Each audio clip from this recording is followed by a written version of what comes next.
welcome back to Because It's Comics, and welcome to a new series called Strictly for My Trekkies, where all things Star Trek and for Star Trek enthusiasts are discussed and examined in the Star Trek universe.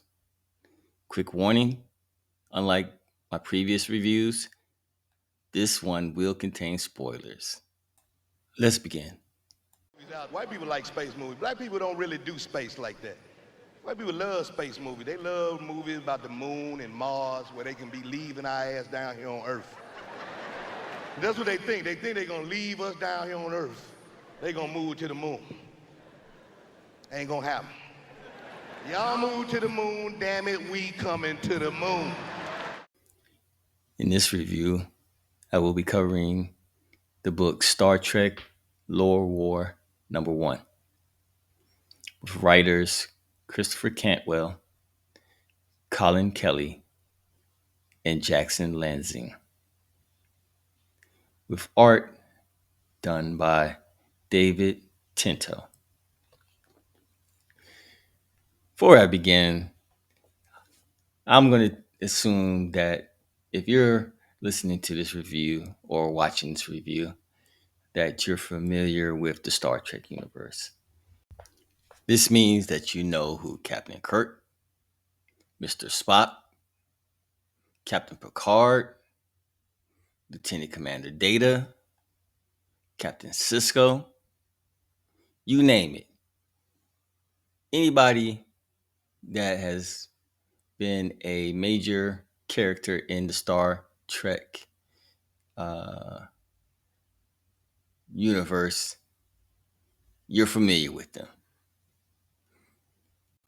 The issue starts with an opening page showing lore and also giving us a breakdown of the Star Trek universe.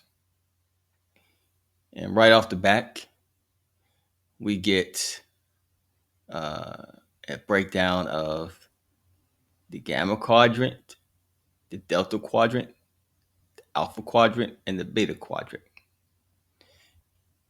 And in each of those quadrants, there are major planet systems that are chosen specifically to give us an idea of what purpose those planets serve in those quadrants and how they're being utilized by apparently Lore, who has found a way to become ruler of all over in this new version of the Star Trek universe.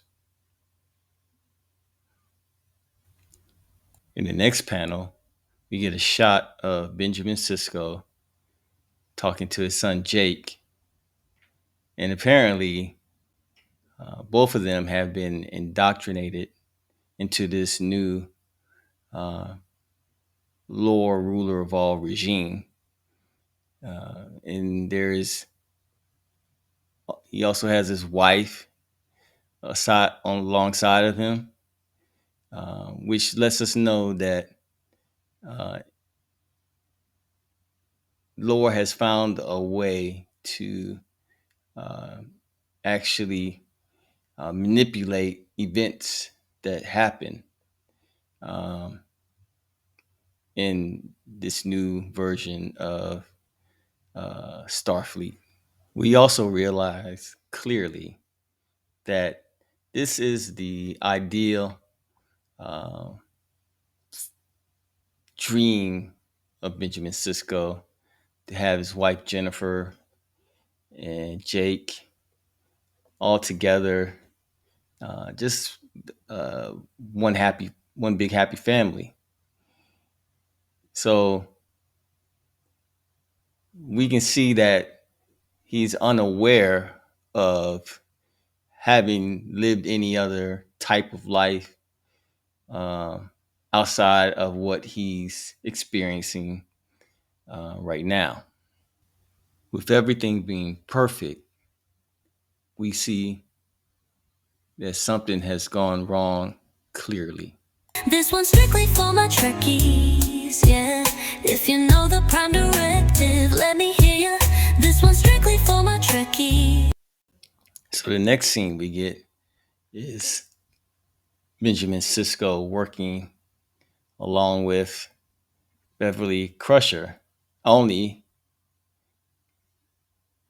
Dr. Beverly Crusher is not her name. She is Beverly Howard. Again, another change in what has happened in this world that they are living in. Uh, Beverly Howard, while not a doctor, does, however, practice medicine, although illegally, when she is needed. This one's strictly for my Trekkies, yeah. If you know the prime directive, let me hear ya. So clearly, this is not a world in which we're familiar with the going ons of the characters that we so know and love. In the next panels that follow, Cisco uh, finds himself being chased by a hooded attacker. Come to find out, this attacker is Kalis. And Kalis is showing up to help Cisco remember who he is and that he owes him a debt in which, if Cisco cannot repay, he is more than willing to kill Benjamin uh, as a means of compensating his debt. And at the last minute, Benjamin Cisco gets a flashback of the events that have transpired uh, up until the point of meeting uh, Kalis in this universe. And then suddenly he becomes aware that lore has found a way to take over and become the supreme force over all the universe. And this is where things get set back into motion. Cisco, from this point, reconciles who he is, what his role is as the emissary, and what he must do to bring order back to the galaxy. We're next introduced to Alexander. And this is a version of Alexander where he is a bit of a more seasoned warrior than we're used to seeing him. Um, we get an appearance of him having an interaction with his father and his crew in this version of Starfleet. Um, and apparently, uh, unlike in previous um, episodes or what we're familiar with in the TV universe, um, this Worf and Alexander have a stronger relationship, more respectful towards one another. A battle ensues. Apparently, there's a resistance to Lore's dominion over the universe, where some key figures are introduced. We get um, uh, Lieutenant Yar. Yar is introduced, um, and which is an old familiar face.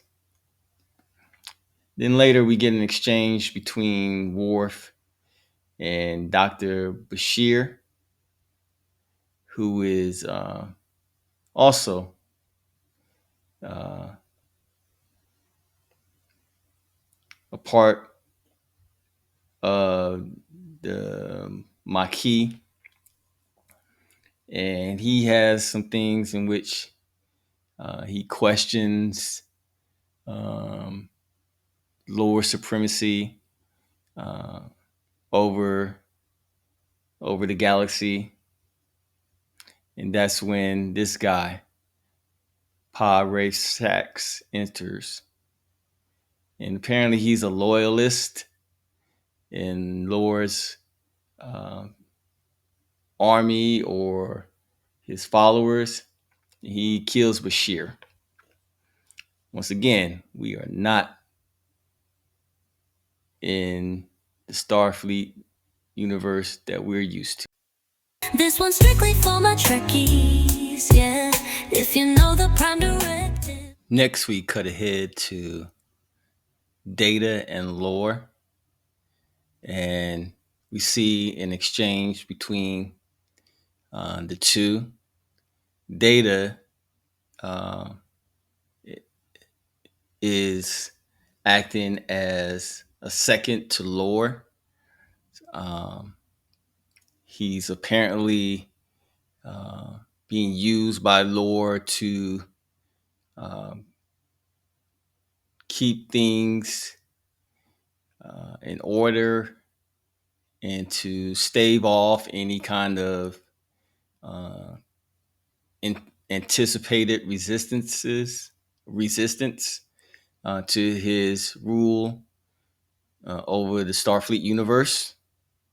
But in this exchange, Lore is uh, in his complete um, arrogance and vanity, um, clearly just lording over Data um, about how uh, he has um, strived to uh, finally achieve this um, position uh, in um, in the universe, and that that he is deservedly there because of his supremacy in his own right. He speaks to Data as an underling and not an equal, as if they're so different that that he makes it known that he is the exception and Data is just there to serve at his whim. Uh, Lord starts to pontificate about uh, how the humans uh, love his rule over them, and that is was just inevitable that he be placed among them as a god. But then all of a sudden, you see a chink in his armor uh, when the subject of the Maquis comes up, who are the ones mounting resistance that we know of so far against Lore, besides Cisco and Kalis, which he is not aware of yet.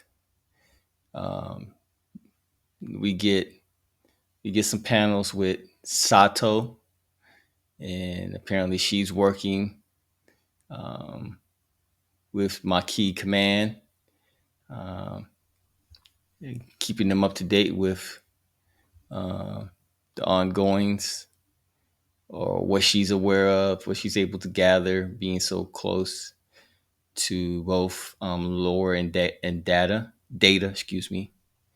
Uh, and then we're uh, it, we're surprisingly introduced to Mr. Spock, who happens to be um, leading the effort against lore using the Maquis. And, and in the panel, when we see Spock, I noticed that he appears to have some kind of Borg enhancement, and that there may be some type of Borg agents working with him.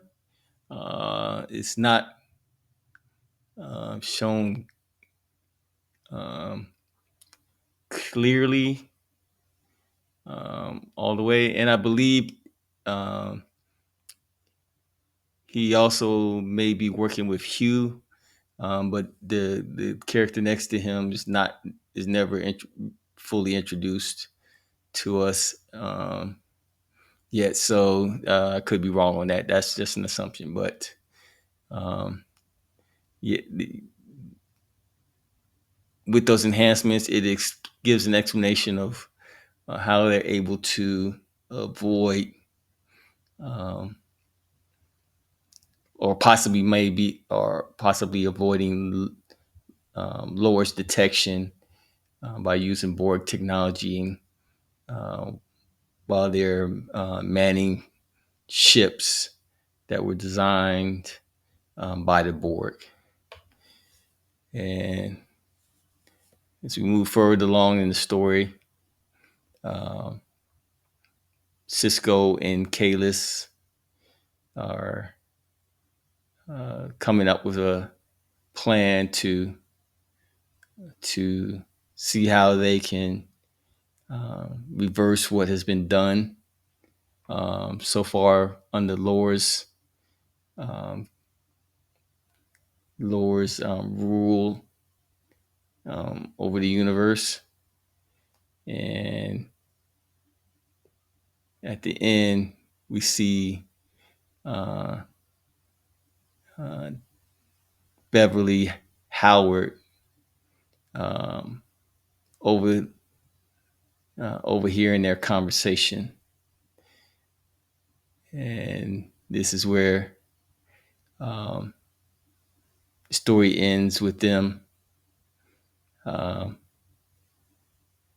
noting that it's time they took back their future uh, over their destinies. If you enjoyed the video, please hit that like button and subscribe for more content. Don't forget to ring that notification bell so you never miss an update. Let me know in the comments what you thought of the video and what you'd like to see me cover next. If you know the prime directive, let me hear you. This one's strictly for my Trekkies. That's right. Gonna binge some episodes all through the night. Strictly for my Trekkies, feeling the vibe from the Delta Quadrant to